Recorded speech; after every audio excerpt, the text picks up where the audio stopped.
သူဟာလေရောက်ရှိလာချင်းဆိုတဲ့ရဲ့နေရာအောင်မှာဆုံးတွေ့ချိန်မှာကြုံမမြင်နိုင်တဲ့နေတွေပိုင်ဆိုင်နေရလို့ပါသူရဲ့ကိုယ်တွေ့တဲ့ခိုင်မှာရှင်းစနိုင်တော့ပါ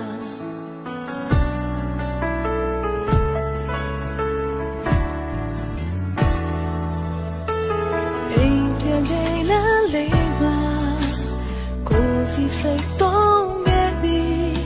တစုံတရာမျောလင်းမိခဲ့တာမင်းသိနိုင်မလားဆိုင်သူတွေချင်းသိလေ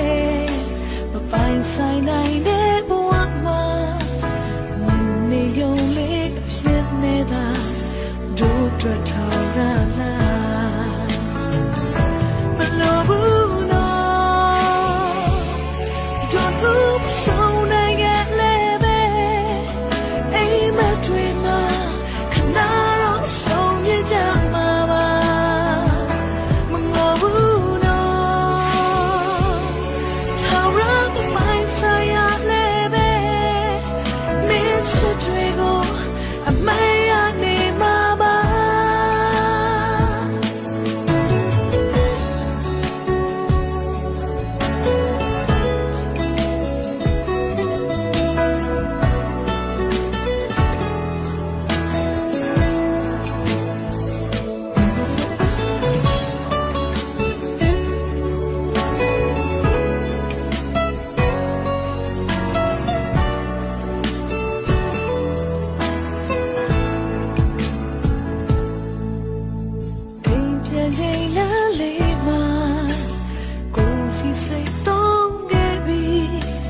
ဆိုင်နိုင်တဲ့ဘဝမှာ